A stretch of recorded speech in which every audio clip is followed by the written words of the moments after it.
ಯಾರು ಪೂರ್ಣಾವಧಿಯ ಸಿಎಂ ಅನ್ನೋದನ್ನ ತೀರ್ಮಾನ ಮಾಡೋದಕ್ಕೆ ಈಗ ದಲಿತ ಸಮುದಾಯ ಕೂಡ ಫುಲ್ ಆಕ್ಟಿವ್ ಆಗಿಬಿಟ್ಟಿದೆ ಅಂತೆ.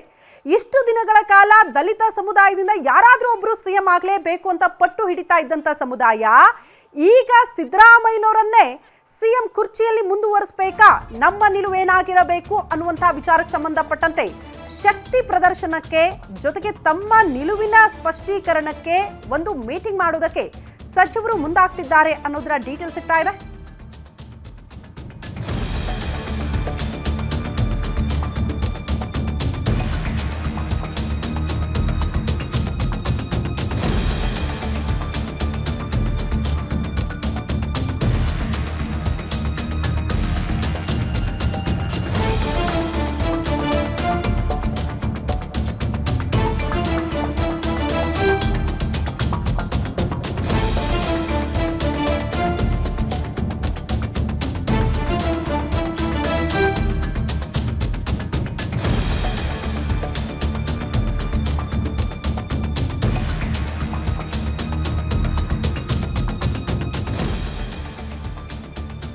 ಸಿಎಂ ಕುರ್ಚಿಯ ಫೈಟ್ ನಡುವೆ ಆಕ್ಟಿವ್ ಆಗಿದ್ದಾರೆ ದಲಿತ ಸಚಿವರು. ತಮ್ಮ ನಿಲುವು ಏನು ಅಂತ ತಿಳಿಸೋದಕ್ಕೆ ದಲಿತ ಸಮಾವೇಶದ ನೆಪದಲ್ಲಿ ಸಚಿವರ ಮೀಟಿಂಗ್ ಅಂತೆ, ಸೀಕ್ರೆಟ್ ಮೀಟಿಂಗ್ ನಡೆಸೋದಕ್ಕೆ ಸಚಿವರು ತಯಾರಿ ಮಾಡ್ಕೊಳ್ತಿದ್ದಾರೆ. ಈ ಹಿಂದೆ ಕೂಡ ಹಲವಾರು ಬಾರಿ ಮೀಟಿಂಗ್ ಆಗಿದೆ.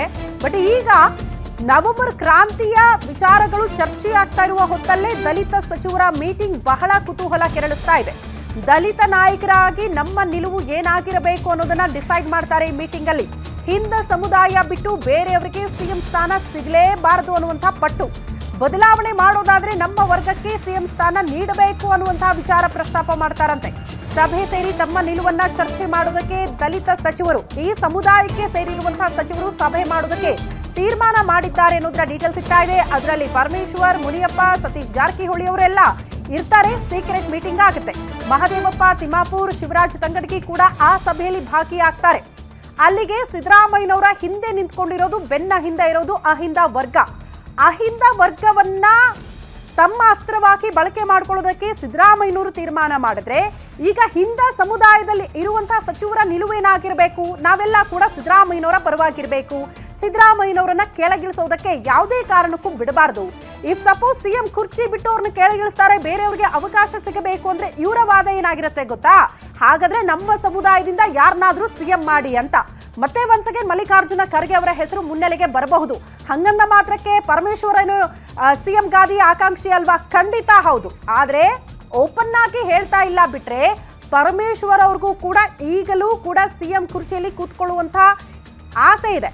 ಹಾಗಾಗಿ ಯಾಕೆ ನಮಗೊಂದು ಅವಕಾಶ ಸಿಗಬಾರ್ದು? ಇಂಥ ವಾದಗಳನ್ನ ಹೈಕಮಾಂಡ್ ಮುಂದೆ ಮಂಡನೆ ಮಾಡಿದ್ರು ಕೂಡ ಆಶ್ಚರ್ಯ ಪಡಬೇಕಾಗಿಲ್ಲ.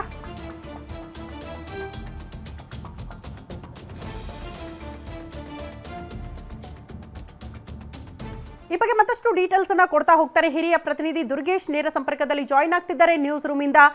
ದುರ್ಗೇಶ್, ಒನ್ಸ್ ಅಗೇನ್ ದಲಿತ ಸಿಎಂ ಕೂಗು ಕೇಳೋದಕ್ಕೆ ಸಿಗುತ್ತಾ, ಅಥವಾ ಅಹಿಂದ ವರ್ಗ ಅತಿ ದೊಡ್ಡ ಶಕ್ತಿಯಲ್ಲ ಸಿದ್ದರಾಮಯ್ಯನವ್ರಿಗೆ, ಸಿದ್ದರಾಮಯ್ಯನವ್ರನ್ನೇ ಮುಂದುವರಿಸಬೇಕು ಅನ್ನುವಂಥ ಅಜೆಂಡಾ ಇವರದ್ದ? ಕಾರಣ ಎಲ್ಲಾ ಸಚಿವರು ಕೂಡ ಸಿದ್ದರಾಮಯ್ಯನವರ ಆಪ್ತ ಬಳಗದಲ್ಲಿ ಇದ್ದವ್ರೆ.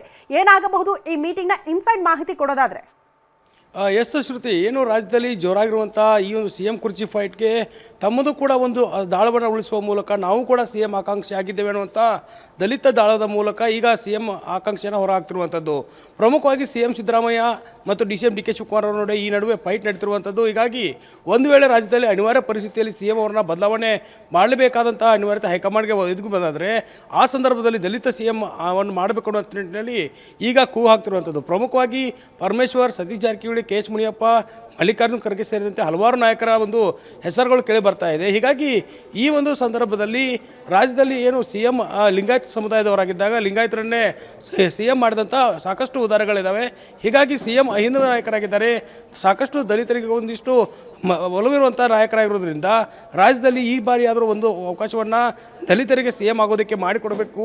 ಈ ನಿಟ್ಟಿನಲ್ಲಿ ಸಭೆಯನ್ನು ನಡೆಸಿ ನಾವು ಯಾವ ರೀತಿ ತಯಾರಿಗಳನ್ನು ಮಾಡಿಕೊಳ್ಬೇಕು, ಒಂದು ವೇಳೆ ಸಿ ಎಂ ಸಿದ್ದರಾಮಯ್ಯವರ ಬದಲಾವಣೆಗೆ ರೆಡಿ ಆದರೆ ಹೈಕಮಾಂಡ್ಗೆ ಯಾವ ರೀತಿ ಒತ್ತಡವನ್ನು ಹೇರಬೇಕು ಅನ್ನೋ ನಿಟ್ಟಿನಲ್ಲಿ ಸೀಕ್ರೆಟ್ ಸಭೆಯನ್ನು ನಡೆಸೋದಕ್ಕೆ ಈಗ ದಲಿತ ನಾಯಕರು ಮುಂದಾಗಿರುವಂಥದ್ದು. ಪ್ರಮುಖವಾಗಿ ಏನು ದಲಿತ ಸಮಾವೇಶವನ್ನು ಜನವರಿಯಲ್ಲಿ ನಡೆಸಬೇಕನ್ನೋ ನಿಟ್ಟಿನಲ್ಲಿ ಒಂದು ಸಮಾವೇಶಕ್ಕೆ ಪೂರ್ವ ತಯಾರಿ ನಿಟ್ಟಿನಲ್ಲಿ ಸಭೆಯನ್ನು ಮಾಡಲಾಗ್ತದೆ ಅನ್ನುವಂಥ ಮಾತುಗಳು ಕೇಳಿ ಬರ್ತಾ ಇದ್ದಾವೆ. ಆದರೆ ಇದರ ಹಿಂದಿರುವಂಥ ಉದ್ದೇಶ ಪ್ರಮುಖವಾಗಿ ಸಿ ಎಂ ಸಿದ್ದರಾಮಯ್ಯ ಅವರಿಗೆ ಬಲವನ್ನ ತುಂಬಬೇಕು. 2028ರವರೆಗೂ ಕೂಡ C M Siddaramaiah C M ಆಗಿದ್ದರೆ ತಮ್ಮ ಒಂದು 2028ಕ್ಕೆ ತಮಗೆ ಒಂದು ಅವಕಾಶ ಒಲಿಯಬಹುದು ಅನ್ನುವಂಥ ಆಸೆಗಳಿರುವಂಥದ್ದು. ಹೀಗಾಗಿ ಸದ್ಯಕ್ಕೆ ಯಾವುದಾದ್ರೂ ರೀತಿಯ ಬದಲಾವಣೆಗಳಾದರೆ ಸಿ ಎಂ ಅವರ ನಂತರ ದಲಿತ ಸಿ ಎಂಗೆ ಅವಕಾಶವನ್ನು ಮಾಡಿಕೊಡಲೇಬೇಕನ್ನುವಂಥ ಒತ್ತಾಯವನ್ನು ಮಾಡೋದಕ್ಕೆ ಮತ್ತು ಹೈಕಮಾಂಡ್ಗೆ ಸಂದೇಶವನ್ನು ರವಾನಿಸೋದಕ್ಕೆ ಈಗ ಸಭೆಯನ್ನು ನಡೆಸಲಾಗ್ತಿರುವಂಥದ್ದು. ಈ ಸಭೆಯಲ್ಲಿ ಪ್ರಮುಖವಾಗಿ ಸಿ ಎಂ ಸಿದ್ದರಾಮಯ್ಯ ಯಾವ ರೀತಿ ಅಂದರೆ ಏನು ನವೆಂಬರ್ 15ಕ್ಕೆ ದೆಹಲಿಗೆ ಹೋಗ್ತಿದ್ದಾರೆ, ಅವರಿಗೆ ಬಲ ತುಂಬುವುದರ ಜೊತೆಗೆ ಯಾವ ರೀತಿ ಸಿ ಎಂ ಸಿದ್ದರಾಮಯ್ಯ ಅವರನ್ನ ಉಳಿಸ್ಕೊಳ್ಬೇಕು ಅನ್ನೋದು ಒಂದು ಕಡೆ ಆದರೆ ಸಚಿವ ಸಂಪುಟ ವಿಚಾರ, ಸಾಕಷ್ಟು KPCC ನಾಯಕತ್ವ ವಿಚಾರ ಎಲ್ಲವೂ ಕೂಡ ಇರುವಂಥದ್ದು. ಹೀಗಾಗಿ ಈ ಒಂದು ದಲಿತ ಸಮಾವೇಶದ ನೆಪದಲ್ಲಿ ಸೀಕ್ರೆಟ್ ಮೀಟಿಂಗನ್ನು ನಡೆಸುವ ಮೂಲಕ ಸಿ ಎಂ ಸಿದ್ದರಾಮಯ್ಯ ಅವರಿಗೆ ನೆಪವನ್ನು ಬಲವನ್ನು ತಂದು ಕೊಡಬೇಕು. ಜೊತೆಗೆ ಏನಾದರೂ ಬದಲಾವಣೆ ಆದರೆ ದಲಿತರಿಗೆ ಒಂದು ಅವಕಾಶವನ್ನು ಮಾಡಿಕೊಡಬೇಕು. ಖುದ್ದು ಮಲ್ಲಿಕಾರ್ಜುನ ಖರ್ಗೆ ಅವರು ಬಂದರೂ ಕೂಡ ಸರಿ ಎನ್ನುವಂಥ ಮಾತುಗಳನ್ನು ಈಗ ದಲಿತ ಪಾಳ್ಯದಲ್ಲಿ ಕೇಳಿಬರುತ್ತಿರುವಂಥದ್ದು. ಶ್ರುತಿ.